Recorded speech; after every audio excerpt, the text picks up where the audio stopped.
नमस्कार दोस्तों, आज हम शुरू करेंगे नंबर सिस्टम पार्ट 2। पिछले क्लास में हमने प्राकृतिक संख्या, पूर्ण संख्या, पूर्णांक संख्या, सम संख्याएं, विषम संख्याएं, संपूर्ण संख्याएं और रामानुजन संख्याओं के बारे में बताया था।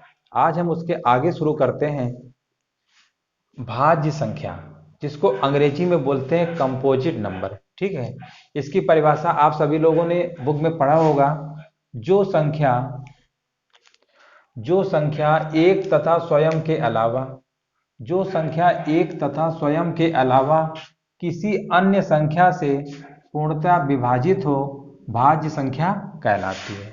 आप सभी लोगों ने बुक में ये परिभाषा जरूर पढ़ी होगी, जो हमने ये लिखा हुआ है। ठीक है, अब देखिए इस परिभाषा को कैसे सेटिस्फाइड करेंगे, एग्जाम्पल में देख लेते हैं थोड़ा सा, तब और अच्छे से समझ में आएगा। जो संख्या एक तथा स्वयं के अलावा, अब देखिए एक से तो मान के चलिए कि सभी संख्याएं विभाजित होती हैं, तो एक तो हम छोड़ देते हैं क्योंकि एक हमारा यूनिवर्सल फैक्टर होता है। अब स्वयं की बात अगर आई है तो स्वयं यानी वो संख्या किसी अदर संख्या से अगर डिवाइड नहीं होती है तो वो खुद की संख्या से डिवाइड होनी चाहिए। स्वयं का मतलब ये हुआ। और इसके अलावा जो ये लिखा हुआ है ना, अन्य संख्या से, इसके अलावा यानी एक से होना चाहिए, खुद की संख्या से भी होना चाहिए और इसके अलावा एक संख्या से और होनी चाहिए, तभी हम बोलेंगे भाज्य संख्या। जैसे देखो, भाज्य संख्या अगर हम एक को लिखते हैं तो एक तो हमारा यूनिवर्सल फैक्टर होता है, ये हो नहीं सकता है। अगर हम दो को लिखते हैं तो दो को देखिए, दो तो एक से हमारा डिवाइड हो रहा है और खुद की संख्या दो से भी डिवाइड हो रहा है। ठीक है, दो हमारा एक से भी डिवाइड हो रहा है और खुद की संख्या से भी डिवाइड हो रहा है। इसके अलावा दो किसी और नंबर से डिवाइड होगा? अब तो होगा ही नहीं। लेकिन परिभाषा में लिखा हुआ है जो संख्या एक तथा स्वयं के अलावा, एक तो हो गया, स्वयं भी हो गया, इसके अलावा किसी अन्य संख्या से तो डिवाइड ही नहीं हो रहा है, इसका मतलब दो भी हमारा नहीं होगा। अब आगे बात आती है तीन की। तीन को लिखोगे एक और ये तीन, तीन हमारा दो ही नंबर से डिवाइड होगा, या तो एक से होगा या तो तीन से होगा। परिभाषा सेटिस्फाइड नहीं कर रही, क्योंकि परिभाषा में साफ साफ बोला गया है जो संख्या एक तथा स्वयं के अलावा, एक तथा स्वयं यानी संख्या खुद के अलावा किसी संख्या से कटनी चाहिए, मतलब ये भी नहीं हो रहा। तो इसका ये मतलब हो गया एक दो तीन तो हमारी भाज्य संख्या नहीं होती हैं। आगे देखते हैं चार को लिख के, तो चार को हम देखते हैं एक से भी कटता है, दो से भी कटता है और चार से भी कटता है। आप ध्यान दीजिए, परिभाषा के अकॉर्डिंग एक से कट रहा है और संख्या जो खुद है स्वयं से भी कट रहा है, इसके अलावा देखिए दो से भी कट रहा है। यानी ये चार जो है ये भाज्य संख्या की कंडीशन जो है सेटिस्फाइड कर रहा है। चार जो है हमारा ये क्या है, भाज्य संख्या की जो कंडीशन दिया हुआ है लैंग्वेज में, वो क्या कर रहा है, सेटिस्फाइड कर रहा है। यानी भाज्य संख्या हमारी कहाँ से स्टार्ट होगी, चार से। अगर प्रश्न पूछ लेता है कि सबसे छोटी भाज्य संख्या कौन सी होगी, तो हम क्या बताएंगे, चार। या इसी परिभाषा को एक हम दूसरे तरीके से और लिख सकते हैं, स्मार्ट तरीके से। जो ये इतना सब लिखा हुआ है ना, ये पूरा, इसको हम एक शॉर्टकट तरीके से भी समझ सकते हैं। इस परिभाषा का मतलब क्या है, देखिए इस परिभाषा को हम ऐसे ही लिख सकते हैं, ऐसी संख्या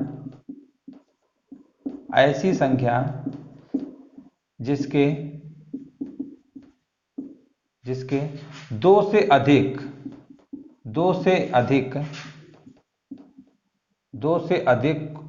गुणनखंड हो। गुणनखंड को अंग्रेजी में क्या बोलते हैं, फैक्टर। दो से अधिक गुणनखंड हो, भाज्य संख्या कहलाती है। भाज्य संख्या कहलाती है। ठीक है, ऐसी संख्या जिसके दो से अधिक गुणनखंड हो भाज्य संख्या कहलाती है। अंग्रेजी में अगर याद रखना चाहे तो लिखेंगे more than two factor. More than two factor. ठीक है, अगर इस चीज को अगर समझ गए, जो हमने लिखा हुआ है दूसरी परिभाषा, इसी से परिभाषा बनाई गई है। अब इनकी मजबूरी हो गई। अब देखो इस परिभाषा के अकॉर्डिंग अगर आप थोड़ा समझिए क्या लिखा हुआ है, ऐसी संख्या जिसके दो से अधिक गुणनखंड हो भाज्य संख्या कहलाती है, मोर देन टू फैक्टर। अब आप देखिए एक दो तीन में तो दो से ज्यादा गुणनखंड हो ही नहीं रहे थे, इसमें तो चलो ये बेकार ही था पहले ही एक। और 2 में हमने देखा इसके 2 ही गुणनखंड हुए, 1 हुआ, 2 हुआ, 3 में 2 हुए, लेकिन लिखा हुआ है मोर देन 2 यानी 2 से ज्यादा। और 2 से ज्यादा तो हमने देखा 4 ही में हमारा हो रहा है। 2 से ज्यादा गुणनखंड किस में हो रहे हैं? केवल 4 में हो रहे हैं। यानी भाज्य संख्या हमारी कहां से स्टार्ट हुई? 4 से हुई। ठीक है, तो ये जो परिभाषा हमने लिखा 100% सही है। मोर देन 2 फैक्टर, ठीक है, मोर देन 2 फैक्टर यानी जिस नंबर के फैक्टर 2 से ज्यादा हैं वो संख्या हमारी 100% भाज्य संख्या होगी। और इसी परिभाषा से, इसी के अकॉर्डिंग इन्होंने परिभाषा बना दिया कि जो संख्या एक तथा स्वयं के अलावा, अब देखिए एक तथा स्वयं के अलावा तो 2 फैक्टर तो हमारे ऐसे ही हो गए, एक तथा स्वयं के अलावा, ठीक है। और इसके अलावा हमें एक और संख्या चाहिए, एक चाहिए या और भी ज्यादा हो सकती है। देखिए कम से कम 2 से ज्यादा, मतलब 2 से ज्यादा होना चाहिए। 2 से ज्यादा का मतलब ये होता है 3 हो, 4 हो, 5 हो, ठीक है। ये जितने भी फैक्टर अगर आते हैं, 3 आए, 4 आए या 5, 6, 7, 8, वो सब हमारे क्या होते हैं? भाज्य संख्या होता है। अब ऐसा मत सोचिएगा 3 वाला ही होगा तो वही भाज्य होगा, हो सकता है 4 फैक्टर आ जाए तो भी हमारा भाज्य होगा, ठीक है। यानी 2 से ज्यादा होने चाहिए। अब देखिए नेक्स्ट नंबर अगर हम ट्राई करके देखते हैं 5 को, तो 5 को हम क्या लिखेंगे? 1 लिखेंगे और क्या लिखेंगे? 5, यानी ये हमारा नहीं होगा। परिभाषा के अकॉर्डिंग मोर देन 2 फैक्टर, 2 से ज्यादा होने चाहिए, ये भी नहीं होगा। अब 6 को देखते हैं लिख के, 6 में 1 भी लिख सकते हैं, 2 से भी डिवाइड होता है। फैक्टर का मतलब होता है कि कितनी, जितनी संख्याओं से इसको डिवाइड हम कर सकते हैं। 3 से भी हो सकता है ये, ठीक है ना। और 6 से, अब देखो इसमें कितने फैक्टर आ गए? 1, 2, 3, 4, 4 फैक्टर आ गए। तो ये हम बिल्कुल, आप ऐसा मत समझिएगा कि 3 संख्या से हो तो अभी हम भाज्य बोलेंगे, ऐसा नहीं है। 2 से ज्यादा होने चाहिए, ठीक है। 2 से कितने भी फैक्टर ज्यादा हो उससे इशू मतलब नहीं है, लेकिन मतलब मिनिमम हमारे 2 से ऊपर ही होने चाहिए। तो वो हमारा क्या होता है? भाज्य संख्या होता है, समझ गए होंगे। और भाज्य संख्या को देखिए इसके 2 नामों से और जाना जाता है। परीक्षाओं में कई बार पूछे गए हैं सवाल, तो उसमें कई सारी चीजें होती हैं, हमको जानकारी नहीं होती तो हम गलत कराते हैं। तो इस चीजों को भी समझ लीजिए। भाज्य संख्या का एक दूसरा नाम होता है यौगिक संख्या। ठीक है, जानकारी रखिए पूरी, अगर जानकारी पूरी है तो कभी सवाल जल्दी गलत नहीं होगा। इसका एक दूसरा नाम होता है यौगिक संख्या, ठीक है। और इसका एक दूसरा और नाम होता है संयुक्त संख्या। हिंदी में बोलते हैं संयुक्त संख्या, संयुक्त संख्या, ठीक है। अगर पेपर में पूछता है कि भाज्य संख्या के बारे में कुछ सवाल आएगा, या संयुक्त संख्या के बारे में पूछता है, या यौगिक संख्या, इन सभी का मतलब हमारा क्या होता है? एक ही होता है। अब देखिए इसके 4 नाम होंगे, कंपोजिट नंबर, भाज्य संख्या, यौगिक संख्या और संयुक्त संख्या, ठीक है। तो इनसे कुछ भी सवाल कितने भी बने, डायरेक्ट आप याद रखिए मोर देन 2 फैक्टर, यानी ऐसी संख्या जिसके 2 से अधिक गुणनखंड होंगे वो हमारी संख्या कौन सी होती है? भाज्य संख्या होती है। या इसकी दूसरी परिभाषा हम लिख सकते हैं, जो संख्या एक तथा स्वयं के अलावा किसी अन्य संख्या से पूर्णतया विभाजित हो, भाज्य संख्या कहलाती है, ठीक है। 6 के बाद देखिए और कौन सी संख्या हमारी भाज्य हो सकती है? 7 हमारा होगा नहीं, क्योंकि 7 को तो एक और 7 ही फैक्टर होंगे, ये नहीं होगा, ठीक है, ये हमारा होगा नहीं।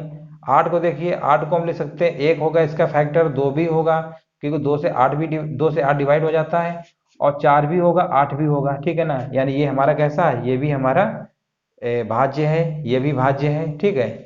और ये 4। तो सवाल में अगर पूछेगा सबसे छोटी भाज्य संख्या तो क्या लिखेंगे? सबसे छोटी, सबसे छोटी भाज्य संख्या 4। प्रश्न अगर पूछ ले कि सबसे छोटी भाज्य संख्या बताइए तो उसका आंसर हम क्या देंगे? 4 देंगे, ठीक है। अब इसके सवाल किस टाइप के बनते हैं अभी हमको सवाल कराएंगे इसके जस्ट बाद, ताकि आपको और अच्छे से क्लियर हो जाए। जैसे थ्योरी अभी हमने पढ़ा दिया, आप समझ गए कि मोर देन 2 फैक्टर यानी जिस संख्या के 2 से ज्यादा गुणनखंड होंगे वो भाज्य संख्या कहलाएगी। अब इसके कैसे सवाल बनेंगे अब इसके बाद हम तुरंत देखते हैं। तो अगर ये पूछ लेता है पेपर में सबसे छोटी भाज्य संख्या बताइए तो इसका आंसर हम क्या बताएंगे? 4। चलिए क्वेश्चन देखते हैं, भाज्य संख्या से संबंधित 4 सवाल कराएंगे। ये चारों सवाल प्रीवियस ईयर्स परीक्षाओं के हैं, किसी न किसी परीक्षा में पूछे गए हैं, और जैसे ऑप्शन दिया गया था परीक्षा में वैसे ही हमने क्वेश्चन में रखा हुआ है, कुछ भी चेंज नहीं किया है। चलिए पहला क्वेश्चन देखिए, लिखा हुआ है निम्न में से कौन एक संयुक्त संख्या है। अब देखो यहां पर एक वर्ड आया संयुक्त संख्या। अभी हमने आपको पढ़ाया था भाज्य संख्या, जिसको अंग्रेजी में बोलते हैं कंपोजिट नंबर, ठीक है। और हमने ये भी बताया था कि भाज्य संख्या को संयुक्त संख्या के नाम से भी जानते हैं। अगर हम आपको ये ना बताते कि भाज्य संख्या को संयुक्त संख्या कहते हैं तो फिर आप ये सवाल नहीं कर पाते। वही हम चीज कह रहे थे कि जितनी संख्याओं को जितने नाम से जाना जाता है, पहले आप उन सब नामों को कॉपी में अच्छे से नोट कर लीजिए, ताकि एग्जाम में आए तो आप कंफ्यूज मत हो। अब पता चले कि उसके 5 नाम होते हैं, आपको 3 नाम पता है और 2 नाम आपको पता नहीं है, अब मान लो परीक्षा में आ गया तो फिर आप गलत कराएंगे, है ना। तो इस चीज को बहुत ध्यानपूर्वक समझिए अच्छे से। तो संयुक्त संख्या का मतलब ही होता है भाज्य संख्या। अब भाज्य संख्या की अभी हमने परिभाषा बताया था, more than 2 factor, more than 2 factor, 2 से अधिक गुणनखंड, 2 से अधिक गुणनखंड, हिंदी में बोलते हैं 2 से अधिक गुणनखंड। अब देखिए गुणनखंड को बोलते हैं फैक्टर। अभी इसके बाद हम फैक्टर पढ़ाएंगे तो उसमें सारे क्वेश्चन अच्छे से करवाएंगे कि गुणनखंड बताइए कि 40 से कितने गुणनखंड होंगे, 64 कितने होंगे। तो उस जब हम ये पढ़ाएंगे चैप्टर ना, तब आपको ये अच्छे समझ में आएगा। अभी फिलहाल इतना याद रखिए कि फैक्टर का मतलब ये होता है कि जो भी संख्या दी हो उसको कितनी संख्याओं से हम काट सकते हैं, ठीक है। जितनी संख्याओं से काट सकते हैं वही हमारे क्या होते हैं, फैक्टर होते हैं, गुणनखंड होते हैं। अभी आप इतना याद रखिए, जब इसका हम फैक्टर का पूरा एक क्लास करवाएंगे ना, तो उसमें सारी चीजें अच्छे से क्लियर हो जाएंगी। अब देखिए यहाँ पर पूछा गया संयुक्त संख्या। संयुक्त संख्या की हमें कंडीशन पता है कि मोर देन 2 फैक्टर। अब देखिए मोर देन 2 फैक्टर का मतलब ये होता है कि एक तो उसका खुद एक होगा, ठीक है, एक खुद उसकी संख्या होगी। हमें सिर्फ ये पता करना है कि जो हमारे पास 4 ऑप्शन दिए हुए हैं, इनमें से देखो ये 51, जैसे 51 से 51 मान लो कटेगा ही, ठीक है, एक से भी कटेगा, ये तो 2 हमारे कटेंगे ही। एक हमें संख्या और पता चल जाए कि किसी और नंबर से कटता है कि नहीं कटता है। देखो 31 को देखोगे, 31 तो हमें पता है एक से कटेगा, 31 से कटेगा, और इसके अलावा किसी नंबर से कटेगा ही नहीं, इसलिए ये हमारा ऑप्शन हो नहीं सकता है। 61 हमारा एक से कटेगा, 61 से कटेगा, लेकिन हमको चाहिए मोर देन 2 फैक्टर, यानी 2 से अधिक चाहिए, तो हमारे 2 ही हो रहे हैं, एक हो रहा है 61 हो रहा है, इसलिए ये भी हमारा ऑप्शन नहीं हो सकता।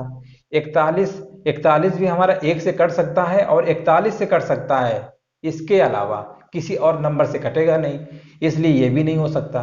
क्योंकि डिफिनेशन इसकी है कि जो संख्या एक तथा स्वयं के अलावा, एक से तो कट रहा है, स्वयं से भी कट रहा है, लेकिन इसके अलावा हमें एक संख्या और चाहिए जो इन तीनों के पास मौजूद नहीं है।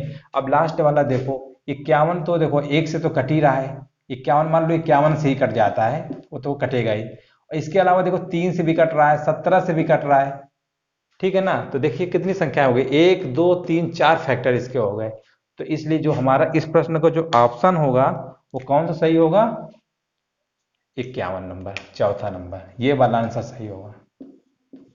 ऐसे लगाना था, समझ गए होंगे आप सभी लोग। बस हमको फैक्टर का खेल है, फैक्टर पता करना है। और 51 को देख, कोई भी संख्या दिया हो, बस तुम ये चेक कर लिया करो कि उस संख्या को कोई ऐसी संख्या ढूंढ लो कि उससे कट जाए, ठीक है। अब दो ऑप्शन तो तुमको ऐसे ही समझ में आ जाएगा, संख्या में जो जो भी संख्या लिखी होगी वो एक से तो कटेगा ही, खुद की संख्या से भी कटेगा, वो तो सोचना ज्यादा है नहीं दिमाग में, एक और स्वयं से तो कटेगा ही। बस हमको एक अदर संख्या पता करना है, अब वो अगर पता कर लिया तो वही हमारा ऑप्शन सही होगा। अब इस प्रश्न में या दूसरे प्रश्न में पूछा गया है, निम्न में कौन सी संख्या संयुक्त संख्या नहीं है। अभी देखो ऊपर वाले में पूछा गया था कि कौन सी संख्या संयुक्त है, और इसमें पूछा गया कौन सी संख्या संयुक्त नहीं है। इसका ये मतलब हुआ कि जो 4 हमारे विकल्प दिए हुए हैं, ऑप्शन दिए हुए हैं, इसमें से 3 संख्याएं हमारी ऐसी होंगी जो संयुक्त होंगी, और एक संख्या ऐसी होगी जो संयुक्त न होके अभाज्य हो सकता है या कुछ और भी हो सकता है, ठीक है। तो अब हमें पता करना है कौन सा इसका ऑप्शन सही होगा। 943 देखिए किससे कटता है, 943 ध्यान से देखिए ये किससे कटेगा, ये हमारा 23 से कट जाएगा। देखो 23 से काट के देखो 943 को, 23 त्रिका कितना होता है, 93, नहीं 23 त्रिका 69 होता है, ठीक है। 23 4 बार जाएगा, ये 4 बार करो इसको, 4 त्रिका 12, 4 दूनी 8, 1 9, फिर तो देखो कट गया ना। यानी देखो ये संख्या हमारी 23 से भी कट रही है, ठीक है, और 1 से भी कट रहा है, और 943 से तो कटेगा ही, यानी ये तो हमारा संयुक्त संख्या है। हमें वो ऑप्शन बताना है जो संयुक्त संख्या नहीं है। 409 देखिए, 409 तो ये हमारा 9 है ना लास्ट में। ये देखो, ये पता करना होगा, ये परीक्षा में प्रश्न ऐसे ही आते हैं, अगर आप पता नहीं कर पाएंगे तो फिर प्रश्न गलत कराएंगे। तो 409 तो हमारा शायद किसी संख्या से नहीं कट रहा है, क्योंकि एक से तो कट ही जाएगा, 409 से भी कट जाएगा, चलो मान लेते हैं। लेकिन तीसरी संख्या कहाँ से लेके आओगे, है ना। तो ये इसको पहले चेक कर लेते हैं। और देखो ये लिखा हुआ 323, 323 हमारा किससे कट रहा है, 23 से कट रहा है क्या। 23 से काट के देखो, 23 से कम 23 और 12 में 3 घटाओगे 9, 23 3 का 93, यानी ये भी कट रहा है, ये भी कट रहा था 23 से।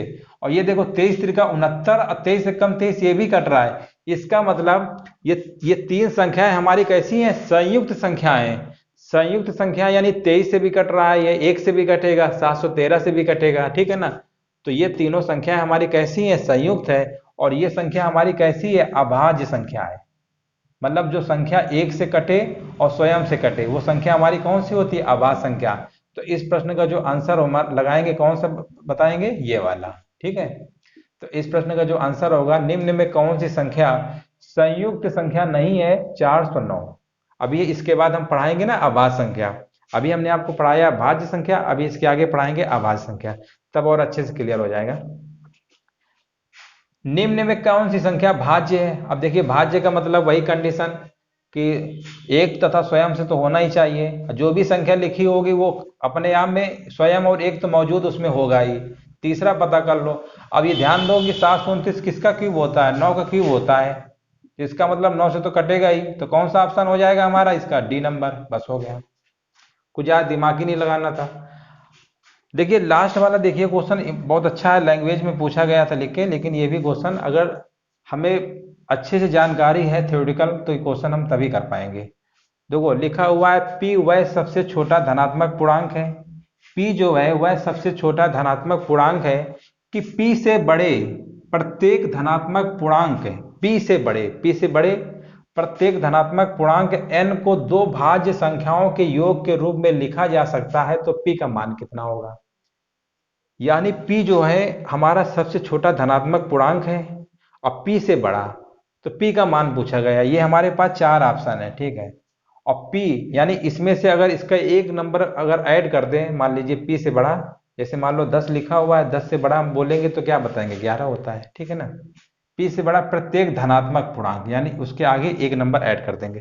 अब ऑप्शन के अकॉर्डिंग चेक करते हैं। मान लो अगर 11 ले लेते हैं, 11 में से अगर एक ऐड करोगे, 11 से बड़ा क्या होता है, 12। तो 12 को हम क्या लिख सकते हैं, 6 + 6। और 6 भी हमारा भाज्य होता है और ये भी भाज्य होता है। तो क्वेश्चन में बोला गया दो भाज्य संख्याओं के योग के रूप में लिखा जा सकता है, तो बिल्कुल लिखा जा सकता है।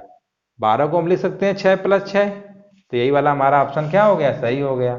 इसको देख लो, अगर इसमें एक ऐड करते तो कितना आता, 7। 7 को हम लिख ही नहीं पाएंगे। अगर 10 में से अगर एक ऐड करते तो 11 आता, 11 को भी नहीं लिख सकते हैं। और 3 में से अगर हम एक ऐड करते तो 4 आता, और 4 को लिखोगे 2 और 2, 2 + 2 कितना होता है, 4। और जबकि 2 हमारा जो है भाज्य संख्या नहीं होता है। अब क्वेश्चन में बोला गया है p वह सबसे छोटा धनात्मक पूर्णांक है कि p से बड़े प्रत्येक धनात्मक पूर्णांक n को दो भाज्य संख्याओं के योग के रूप में लिखा जा सकता है। ये दोनों भाज्य संख्याएं हमारी नहीं होती हैं। तो इस केस में जो हमारे प्रश्न को जो ऑप्शन सही होगा वो कौन सा होगा, 11 नंबर, यानी 11 पहला ऑप्शन सही होगा। ठीक है, समझ गए होंगे उम्मीद है सभी लोगों को। क्योंकि ये जो क्वेश्चन है ना, देखो थ्योरेटिकल पूछे जाते हैं, अगर आपको जानकारी सही से नहीं है लैंग्वेज में तो आप क्वेश्चन नहीं कर पाएंगे। ठीक है, अभी हम गुणनखंड जो है फैक्टर वाला एक अगला वीडियो बनाएंगे, तो उसमें सारा पूरा डिटेल में अच्छे से पढ़ाएंगे। फिलहाल अभी याद रखिए कि फैक्टर का मतलब होता है कि जो भी संख्या दी हो और उसको कितने मतलब कितनी संख्या उसको काट सकती है, वही हमारे फैक्टर होते हैं। ठीक है, समझ गए होंगे। अब इसके आगे पढ़ाते हैं अभाज्य संख्या। चलिए अगला नंबर देखते हैं, अभाज्य संख्या। इसका एक दूसरा नाम होता है रूट संख्या, और इसको अंग्रेजी में बोलते हैं प्राइम नंबर। इसकी परिभाषा आप सभी लोगों ने बुक में पढ़ा होगा, वे संख्याएं जो एक तथा स्वयं के अलावा किसी अन्य संख्या से विभाजित न हो अभाज्य संख्या कहलाती है। यानी एक तथा स्वयं के अलावा किसी और नंबर से विभाजित नहीं होना चाहिए। इसके पहले जो अभी हमने पढ़ाया था भाज्य संख्या, कंपोजिट नंबर, उसकी परिभाषा क्या थी? वे संख्याएं जो एक तथा स्वयं के अलावा किसी अन्य संख्या से विभाजित हो। यानी भाज्य में स्वयं और एक के अलावा हमें एक संख्या की और जरूरत थी, बट अभाज्य संख्या में ऐसा नहीं है। अभाज्य संख्या उसका उल्टा है, इसमें केवल दो ही संख्या से काम चल जाएगा, एक स्वयं से और एक वन से। वन तो वैसे भी सबसे डिवाइड होता है, स्वयं भी। इसका मतलब हम ये कह सकते हैं कि जो संख्या लिखी हो वो किसी संख्या से विभाजित ही ना हो, यानी खुद की संख्या से विभाजित हो, उसी को हम बोलते हैं अभाज्य संख्या। ठीक है, बुक में परिभाषा आप लोगों ने पढ़ा भी होगा। अब इसको थोड़ा अच्छे तरीके से अगर लिखना चाहो शॉर्टकट में, तो इसको हम ये भी लिख सकते हैं, जिस संख्या के जिस संख्या के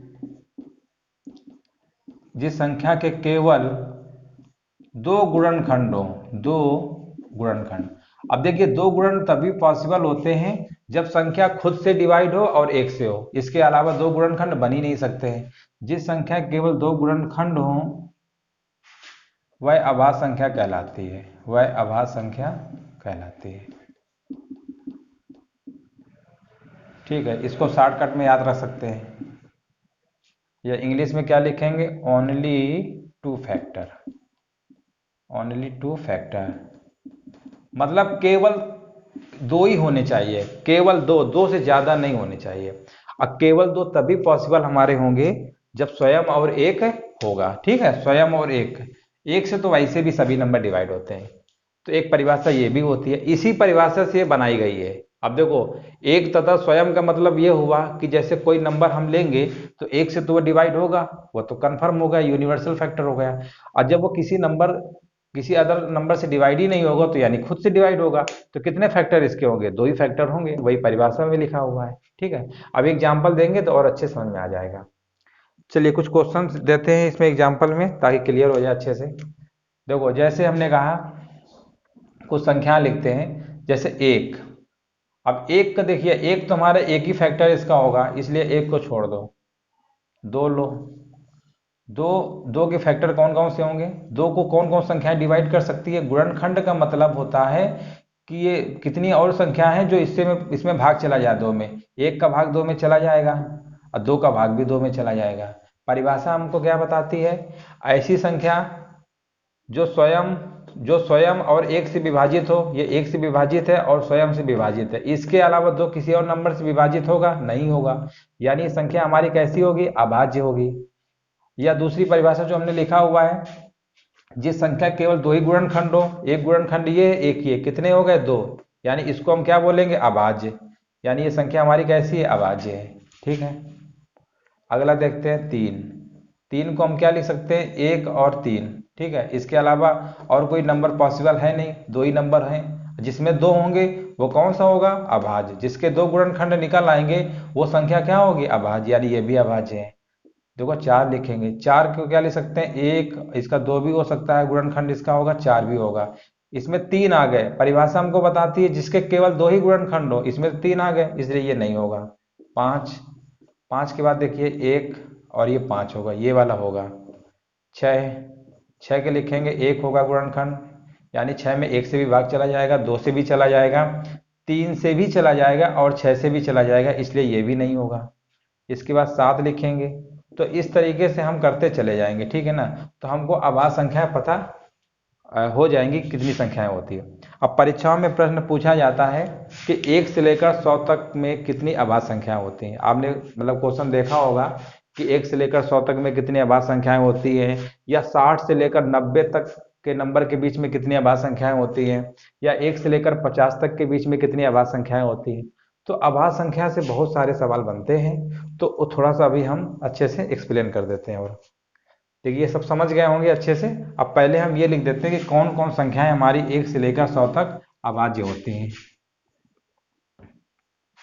सारी चीजों को देखिए डीपली समझ लेंगे एक बार नंबर सिस्टम, तो बार बार से अच्छा है कि एक ही बार में सब क्लियर हो जाए।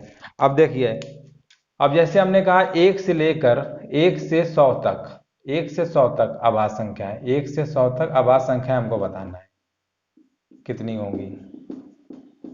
ठीक है, 1 से 100 तक हमको अभाज्य संख्या बतानी है।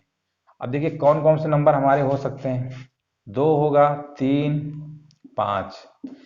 मतलब हमको ऐसी संख्याएं पता करना है जो खुद से कटे, इतना समझ लो। वो संख्या किसी अदर नंबर से कटे ही ना, एक से तो सब कटेगा ही, मतलब खुद की नंबर्स करना चाहिए। 5 5 से ही कट सकता है, 6 हो नहीं सकता, 7 होगा, 8 हो नहीं सकता, 9 हो नहीं सकता, 10 भी नहीं हो सकता, 11 होगा, फिर 13 होगा, फिर 17 होगा, फिर 19 होगा। 19 के बाद अगला नंबर हमारा आएगा 23, 23 के बाद 29, 29 के बाद 31, फिर 37, 41, 43, 43 के बाद 47, 47 के बाद कौन सा होगा 53, 53 के बाद 59, 59 के बाद 61, 61 के बाद हमारा होगा 67, 67 के बाद 71, 73, 73 के बाद 79, 79 के बाद हमारा 83, 83, और इसके बाद होगा 89, 89 के बाद 97। ठीक है, इतने नंबर होंगे हमारे। काउंट कर लीजिए कितने हैं, 100 तक की गिनती में हमने लिखा हुआ है ये नंबर, 1 2 3 4 5 6 7 8 9 10 11 12 13 14 15 16 17 18 19 20 21 22 23 24 25। यानी हमको ये पता चल गया कि 1 से लेकर 100 तक में कितनी अभाज्य संख्या हमारी आई है। 1 से लेकर 100 तक में कितनी हमारी अभाज्य संख्या है, 25। ठीक है, 1 से 100 तक, 1 से 100 तक में कितनी अभाज्य संख्या है हमारी, 25। याद रखिएगा हमेशा, 1 से लेकर 100 तक। अगर हम 50 तक काउंट करें, 50 तक तो हमारा यहाँ होगा, तो यहाँ तक कितनी हो रही है गिन के देखो, 1 2 3 4 5 6 7 8 9 10 11 12 13 14 15। यानी अगर प्रश्न पूछा जाता है 1 से लेकर 50 तक तो कितनी होगी, 15।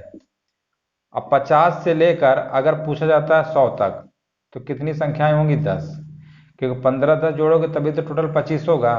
तो ये चीज आप डायरेक्ट याद रखिए, 1 से लेकर 100 तक में कितनी अभाज्य संख्याएं होंगी, 25। 1 से लेकर 50 तक में कितनी अभाज्य संख्याएं होंगी, 15। 50 से लेकर 100 तक के बीच में कितनी अभाज्य संख्याएं होंगी, 10। ये चीज आप डायरेक्ट याद रखिए। और अभाज्य संख्या की सबसे सीधी सी बात ये है, याद रखिए कि वो संख्या किसी अदर नंबर से कटेगा ही नहीं। जब अदर नंबर से नहीं कटेगा तो हम ये मान लेते हैं कि 1 से तो कटेगा ही और खुद से कटेगा, तभी इसकी परिभाषा बना दी जाती है कि जिस संख्या के केवल 2 ही गुणनखंड होते हैं वो अभाज्य संख्या होती है। और यही परिभाषा भी लिखी है, वे संख्या जो एक तथा स्वयं के अलावा किसी अन्य संख्या से विभाजित न हो अभाज्य संख्या कहलाते हैं। ठीक है, अब इसमें देखिए ध्यान दीजिए थोड़ा सा, इसमें जो 2 हमारा है ना, ये सम संख्या है। तो कभी कभी प्रश्न पूछ लेता है कि सबसे छोटी सम अभाज्य संख्या बताइए, तो एक ही हमारी इकलौती है संख्या हमारी सम भी है। देखिए जितनी भी हमारी अभाज्य संख्या होती है उनमें से सिर्फ एक ही हमारी संख्या सम होती है, वो कौन सी होती है, 2। तो पूछ लेता है कभी कभी सबसे छोटी सम अभाज्य संख्या, सबसे छोटी सम अभाज्य संख्या कौन सी होगी, 2। याद रखिएगा। अगर कभी पूछ ले कि तीन क्रमागत अभाज्य संख्याएं, ये हमारी कैसी है, 3 क्रमागत विषम अभाज्य संख्याएं, 3 क्रमागत विषम अभाज्य संख्याएं, तो कभी प्रश्न अगर आ जाता है 3 और इसके अलावा कहीं क्रमागत संख्याएं नहीं होंगी 3, देख लो इनमें जो डिफरेंस है ना, क्रमागत का मतलब होता है विषम संख्याओं में हमेशा अंतर 2 2 का होता है, 3 के बाद 5 आया, 5 के बाद 7 आया, और इनमें देखिए सभी में कहीं ना कहीं डिफरेंस कम होगा, कहीं ज़्यादा होगा, सेम नहीं होगा। लेकिन सब सिर्फ हमारे ऐसे 3 नंबर हैं, 3 5 7 जिनमें अंतर हमारा क्या है, बराबर है 2 2 का, तो इनको बोलेंगे तीन क्रमागत विषम अभाज्य संख्या। 3 क्रमागत विषम अभाज्य संख्या कौन सी होंगी, 3, 5, 7। कभी कभी प्रश्न पूछ लेता है कि 3 क्रमागत विषम अभाज्य संख्याओं का योग कितना होगा। ध्यान दीजिए, बहुत अच्छा क्वेश्चन है, पूछा गया है कई बार। 3 क्रमागत विषम अभाज्य संख्याओं का योग कितना होगा, तो आप समझ जाइएगा 3 क्रमागत विषम अभाज्य संख्या हमारे 3 5 7 होंगी और इन्हीं का योगफल पूछा गया है, यानी 7 5 12 3 15। तो हमेशा याद रखिए 3 क्रमागत विषम अभाज्य संख्याओं का योग कितना होगा 15। संख्याएं पूछेगा तो हम बता देंगे 3, 5, 7 होगा। ठीक है, यहां तक सभी लोग समझ गए होंगे। और 1 से लेकर 100 तक में अगर ये पूछ लेता है कि सबसे बड़ी अभाज्य संख्या बताइए 100 तक के बीच में, तो 97 होगी, 97। अगर सबसे बड़ी अभाज्य संख्या पूछता है 1 से लेकर 100 तक के बीच में, तो हम बताएंगे 97। अगर काउंटिंग करके जो भी पूछ लेता है कि संख्या बताइए 80 से लेकर 100 के बीच में कितनी संख्या है, तो देखिए 80 से लेकर 100 के बीच में हमारी 3 संख्याएं, 1, 2, 3। मतलब जितनी संख्याएं पूछ सकता है। इस तरीके से आपने देखा भी होगा, बहुत सारे प्रश्न बनते हैं परीक्षाओं में, कभी पूछ लेते हैं, ठीक है ना, कि 60 से बताइए 100 के बीच में कितनी अभाज्य संख्याएं होंगी। अब देखिए 60 वाला नंबर यहाँ है, तो 60 से ऊपर 61, एक ये हो गया, 1, 2, 3, 4, 5, 6, 7, 8, यानी 60 से लेकर 100 तक के बीच में कितनी अभाज्य संख्या हमारी आ गई 8। ठीक है, तो इस तरीके से प्रश्न कुछ भी पूछ सकते हैं घुमा फिरा के। आप पूरा कॉन्सेप्ट जो है अच्छे से याद रखिए कि कैसे सब हो रहा है। डायरेक्ट इन चीज़ों को जरूर याद रखिए। 1 से लेकर 100 तक में 25, 1 से लेकर 50 तक में 15, और 50 से लेकर 100 तक में 10 अभाज्य संख्याएं हमारी होती हैं। ठीक है, समझ गए होंगे, समझ गए होंगे सभी लोग। अगर इसी में मान लो पूछ लेता है सबसे छोटी विषम अभाज्य संख्या बताइए, तो क्या आंसर इसका होगा सबसे छोटी विषम अभाज्य संख्या। अब देखिए प्रश्न जो है ना, इसी से कितने भी क्वेश्चन बन सकते हैं, बस आपको पूरा अच्छे से अगर पता होगा तो क्वेश्चन अपने आप कर लेंगे। सबसे छोटी विषम अभाज्य संख्या, अब देखिए विषम पूछा गया है, हमें पता है कि 2 हमारा सम होता है, और सम संख्या 2 अभाज्य संख्या हमारी 2 से स्टार्ट होती है, इसलिए 2 तो हो नहीं सकता, ये तो सम होता है। विषम कौन सा होगा 3, तो इस प्रश्न का आंसर कितना आएगा 3 आएगा, बस हो गया, कुछ करना ही नहीं है। सबसे छोटी विषम अभाज्य संख्या अगर पूछेगा तो क्या आंसर देंगे 3। अब कुछ भी पूछ सकता है, कितने भी टाइप के सवाल बन सकते हैं। चलिए समझ गए होंगे, और इसके अब आगे देखते हैं। चलिए अगला देखते हैं, लिखा हुआ है सह अभाज्य संख्या, अंग्रेजी में बोलते हैं को प्राइम नंबर। इसकी डेफिनेशन अधिकतर बुकों में लिखा हुआ है, ऐसी 2 प्राकृतिक संख्याएं जिनका एचसीएफ 1 होता है सह अभाज्य संख्या कहलाती है। एचसीएफ जानते ही होंगे, इसका मतलब होता है हाईएस्ट कॉमन फैक्टर।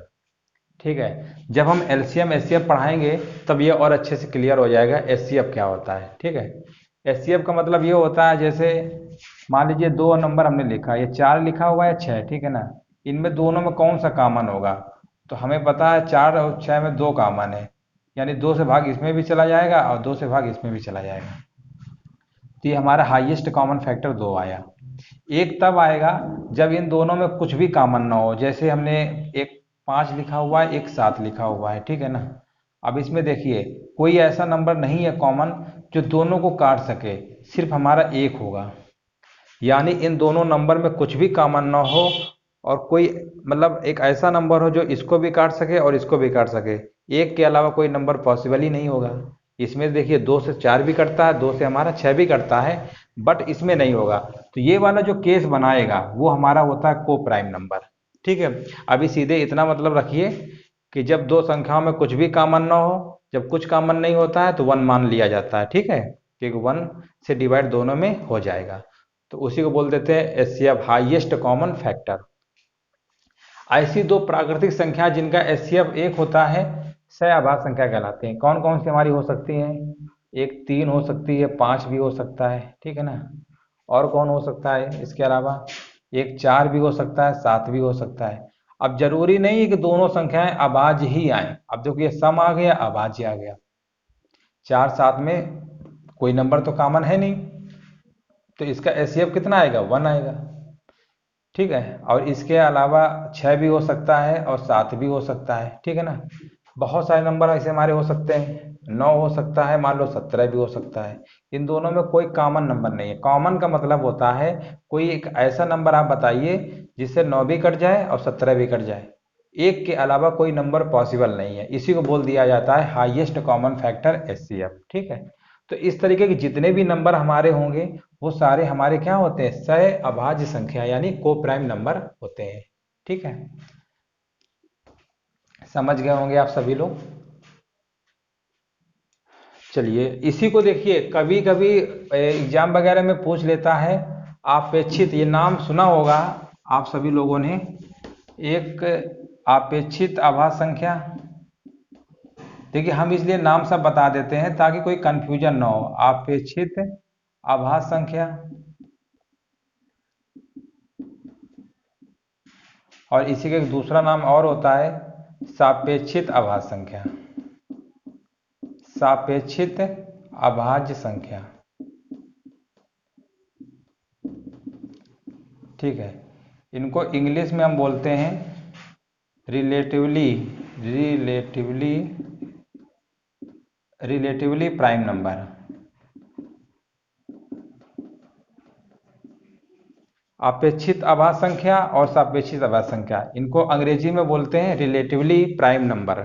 इन दोनों का मतलब एक ही होता है। ठीक है, जब एग्जाम में क्वेश्चन बनते हैं तो वो क्या करते हैं, सहआभास संख्या, अपेक्षित और सापेक्षित सबको एक साथ मिला लेते हैं और वो ये सोचते हैं कि सबका मतलब एक ही होता है, लेकिन थोड़ा सा डिफरेंट होता है। ठीक है, बाकी अगर एग्जाम के अगर दृष्टिकोण से देखोगे तो अगर अपेक्षित सापेक्षित कुछ भी आए सहअभाज्य तो आप आंसर यही दे देना, लेकिन इसकी परिभाषा में थोड़ा सा अंतर होता है। चलो हम बता देते हैं, उसको भी आप समझ लीजिए। बाकी एग्जाम वगैरह में अगर सापेक्षित पूछेगा ना तो आप इन्हीं में से कोई एक टिक कर देना, अपेक्षित पूछेगा कोई ना कोई इसमें एक टिक कर देना। ठीक है, असहाय अभाज्य पूछेगा सब, क्योंकि एग्जाम में जो भी क्वेश्चन आते हैं वो सबको एक ही में रख देते हैं, जबकि अंतर होता है। तो वो अपेक्षित आभास संख्या की जो रियल में जो डिफिनीशन होती है वो ये वाली होती है जो अभी हमने ऊपर लिखा है। ये ऐसी दो प्राकृतिक संख्या जिनका एचसीएफ एक होता है वो हमारा सापेक्षित आभास संख्या या अपेक्षित आभास संख्या या रिलेटिवली प्राइम नंबर होता है। अब आप सोच रहे होंगे कि इसकी परिभाषा अगर ये है तो इसकी परिभाषा क्या होगी। तो को प्राइम की जो रियल में जो परिभाषा होती है एक्चुअल में, को प्राइम नंबर की परिभाषा वो ये होती है, को प्राइम नंबर की अभाज्य संख्याओं को जोड़ा, अभाज्य संख्याओं का जोड़ा, अभाज्य संख्याओं का जोड़ा, अभाज्य संख्याओं का जोड़ा को प्राइम नंबर कहलाता है, यानी सह अभाज्य नंबर को प्राइम नंबर कहलाता है, को प्राइम।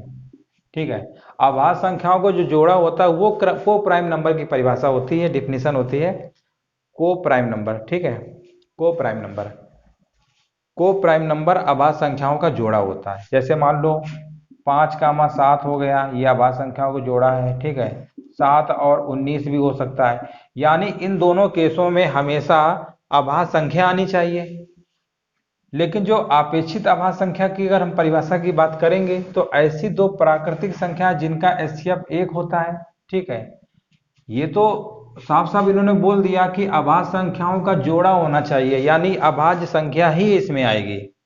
और इसमें क्या है, इन्होंने बोला है दो प्राकृतिक संख्याएं, मतलब प्राकृतिक संख्या में सम भी हो सकता है, विषम भी हो सकता है, कुछ भी आ सकता है, अभाज्य भी आ सकता है। ठीक है ना, तो देखिए इसमें ध्यान दीजिए, ये 4, 7 लिखा हुआ है, ये तो हमारा सम होता है, ये क्या है, विषम भी है और अभाज्य भी है। तो इसमें अगर देखा जाए तो एचसीएफ तो इसमें भी 1 आया, इस केस में भी एचसीएफ 1 आता है। ठीक है, और इसमें देखोगे इस केस में भी एचसीएफ 1 आता है, इस केस में भी एचसीएफ 1 आता है। तो इसी तरीके से ये दोनों की जो परिभाषा है ना मिक्स कर देते हैं। क्वेश्चन जब भी अगर आता है तो इसकी रियलिटी है यही परिभाषा, लेकिन हम लोगों को जो पढ़ाया जाता है वो क्या करते हैं, मिक्स कर देते हैं, यानी को प्राइम नंबर को ही बोल देते हैं सापेक्षित आभास संख्या है, अपेक्षित आभास संख्या है। आप लोगों को एग्जाम में बस क्वेश्चन आपका सही होना चाहिए, नंबर मिलना चाहिए, बाकी जो रियलिटी हमने आपको बता दिया। लेकिन अगर पेपर में अगर क्वेश्चन पूछेगा तो वो कहेगा को प्राइम नंबर, सापेक्षित आभास संख्या, अपेक्षित आभास संख्या, सबका मतलब एक ही होता है। ठीक है, तो आप अपना जिस तरीके से समझना चाह रहे हैं समझ लें अच्छे से, हमने पूरा क्लियर कर दिया है। ये जो एक्चुअल में जो परिभाषा होती है ये हमारी अपेक्षित आभास संख्या की होती है कि ऐसी दो संख्याएं, अब दो संख्याएं देखिए हमने स्पेशल आभास संख्या नहीं बोला है, तो इसमें कोई भी दो संख्या हो सकती है, सम विषम भी हो सकता है या सम अभाज्य कुछ भी हो सकता है, लेकिन उन दोनों में कुछ भी कॉमन नहीं होना चाहिए। और ये जो को प्राइम है ना, ये सीधे सीधे आभास संख्याओं का ही जोड़ा आएगा। तो इसमें देखिए इस जोड़े में अंतर 2 का है, इसमें अंतर कितने का है, अगर इसमें अंतर अगर देखा जाए तो हमारा अंतर है कितने का है, 12 का अंतर है, तो अंतर कम ज़्यादा भी हो जाए उससे कोई दिक्कत नहीं है। लेकिन इसी में एक सवाल हमारा और बनता है, ऐसी अभाज्य संख्याओं का जोड़ा जिनमें अंतर 2 का ही हो, यानी स्पेशल अंतर 2 का हो, वो संख्या हमारी ट्विन प्राइम नंबर यानी जुड़वा अभाज्य संख्या कहलाती है। चलिए आप समझ गए होंगे, ज़्यादा कंफ्यूज मत रहिए, आपकी बुक में लिखा हुआ आप यही याद रखिए कि ऐसी दो प्राकृतिक संख्या है जिनका एचसीएफ 1 होता है, सहअभाज्य संख्या कहलाती है। अपेक्षित पूछे तो यही कंडीशन लगा दे दिए, सापेक्षित पूछे तो यही, ठीक है, नाम पे कंफ्यूज मत होइए। चलिए अगला देखते हैं, twin prime number. Twin prime number की बस यही खूबी होती है कि उसमें अभाज्य संख्याओं का जोड़ा होगा लेकिन उसमें अंतर 2 का होगा, ठीक है। अब जैसे देखो ये तो ट्विन प्राइम है लेकिन ये को प्राइम भी हो सकता है, ठीक है, और ये तो को प्राइम है लेकिन ट्विन प्राइम नहीं हो सकता है। तो थोड़ा सा ट्विन प्राइम के नंबर के बारे में भी अच्छे से जानकारी ले लेते हैं। समझ गए होंगे आप सभी लोग, कंफ्यूज इसमें मत रहिएगा। बुकों में, मैक्सिमम बुकों में यही लिखा हुआ है, सहअभाज्य संख्या की परिभाषा ऐसी दो संख्याएं जिनका एचसीएफ क्या होता है, 1 होता है, ठीक है। तो आपको हमने रीजन बता दिया, बाकी आपकी मर्जी, जिस तरीके से आप याद करना चाहते हैं याद रखिए, सबका मतलब एक ही होता है। एग्जाम में जब क्वेश्चन आते हैं तो वो ये मान लेते हैं सबका मतलब एक ही होता है। चलिए अगला नंबर देखते हैं, जुड़वा अभाज्य संख्या, जिसको अंग्रेजी में बोलते हैं twin prime number. Twin prime number, ये क्वेश्चन अभी रिसेंटली यूपी टेट में पूछा गया था, ट्विन प्राइम नंबर। अब देखिए ट्विन प्राइम नंबर का मतलब ही होता है, जैसे जुड़वा का नाम सुना होगा, तो जुड़वा का मतलब होता है दो चीजें एक साथ, पेयर, पेयर में जो चीजें होती है जुड़वा बोलते हैं, ठीक है। तो ऐसा मतलब अभाज्य संख्याओं का जोड़ा, ऐसा अभाज्य संख्या का जोड़ा, इसकी परिभाषा क्या होती है, ऐसा अभाज्य संख्या का जोड़ा, अभाज्य संख्या का जोड़ा, ऐसा अभाज्य संख्या का जोड़ा जिनमें अंतर 2 का हो, जिनमें अंतर 2 का हो, 2 का हो, जुड़वा अभाज्य संख्या कहलाती है। जुड़वा अभाज्य संख्या कहलाती है। समझ गए होंगे परिभाषा से, ऐसा अभाज्य संख्या का जोड़ा मतलब अभाज्य संख्या का ऐसा जोड़ा होना चाहिए जिनमें अंतर 2 का हो, ठीक है। तो कौन कौन संख्याएं हो सकती हैं, एक तो हमें दिख रहा है 3 और 5 हो सकता है, इसमें अंतर कितने का है, 2 का। ऐसे कौन कौन संख्याएं हो सकती हैं, आप सोच के बता सकते हैं। 5 का 7 भी एक पेयर बनाता है अभाज्य संख्याओं का, इनमें भी अंतर 2 का है। और कौन सा हो सकता है, 11 और 13 भी हो सकता है, ठीक है ना। और कौन सा हो सकता है, 17 का 19 भी हो सकता है। और कौन सा हो सकता है, इस तरीके से सोचना होगा, 29 और 31 भी हो सकता है। 29 31 के बाद अब हमारा कौन सा नंबर आएगा, 29 31 के बाद 41, 41 और 43 भी हो सकता है, ठीक है। 41 43 के बाद हमारा नेक्स्ट नंबर हो सकता है 68 69 71, हाँ 71 और 73 भी हो सकता है, ठीक है ना। और कौन सा नंबर हो सकता है हमारा, नंबर एक हमारा छूट गया था, 59 और 61 होगा, ठीक है। 59 और 61 भी हमारा होगा, ठीक है। तो ये नंबर जो हमने लिखा हुआ है ये 1 से लेकर 100 तक के बीच में, 1 से 100 तक, 1 से 100 तक के बीच में कितने ट्विन प्राइम नंबर होंगे, यानी जुड़वा अभाज्य संख्या, ट्विन प्राइम नंबर 1 से लेकर 100 तक के बीच में कितने जुड़वा अभाज्य संख्या हमारे आ गए, 8। इस प्रश्न का आंसर आएगा 8, ठीक है। ये प्रश्न में अक्सर पूछ लिया जाता है कि 1 से लेकर 100 तक के बीच में कितने हमारे ट्विन प्राइम नंबर यानी जुड़वा अभाज्य संख्याएं होती, 8। तो जुड़वा अभाज्य संख्या सीधे मतलब समझिए ऐसा अभाज्य संख्याओं का जोड़ा जिनमें अंतर 2 का हो, वो हमारा जुड़वा अभाज्य संख्या कहलाता है। बस सीधी सी परिभाषा याद रखिए, और इसमें कुछ भी ज़्यादा दिमाग नहीं लगाना है। चलिए अभी हमने पढ़ा दिया भाज्य संख्या के भाज्य संख्या संबंधी सवाल करा दिए थे, अभाज्य संख्या भी पढ़ा दिया हमने, और सहअभाज्य संख्या भी पढ़ा दिया, जुड़वा अभाज्य संख्या भी पढ़ा दिया। अब इनसे जो सवाल जिस टाइप के बनते हैं उन सवालों को आप देख लीजिए। अभी जितनी हमने संख्या बताई है, अभाज्य संख्या, भाज्य संख्या, और जुड़वा आभास संख्या, उससे रिलेटेड कुछ सवाल हैं। ये 7 सवाल लिखे हुए हैं, आपको बताना है इसका आंसर क्या होगा। ठीक है, ये अपने आप से खुद करिए। 2 मिनट के लिए वीडियो को रोक दीजिए और ये क्वेश्चन आप पता करिए कि आपको कितना आपने सीखा, और अभी तक जो क्लास में हमने पढ़ाया उसके उसी के आधार पे सवाल हैं सारे। तो अगर ये आप 7 सवाल अपने आप कर लेते हैं, ठीक है, तो ये मान लीजिए कि आपको समझ में आ गया। तो आप 1 मिनट के लिए वीडियो को रोक दीजिए और ये सारे जितने भी क्वेश्चंस हैं 1 नंबर से लेकर 7 नंबर तक, इसके आंसर आप कमेंट बॉक्स में जरूर बताइएगा कि ये इतने हमने अपने मन से किया है, ईमानदारी से। ईमानदारी अपनी जगह है।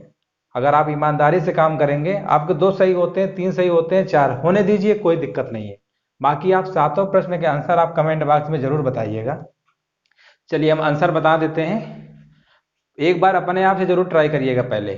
अब देखो पहला सवाल लिखा हुआ है, 1 से लेकर 50 तक कितनी आभाज्य संख्याएं होती हैं? अभी हमने बताया था 15।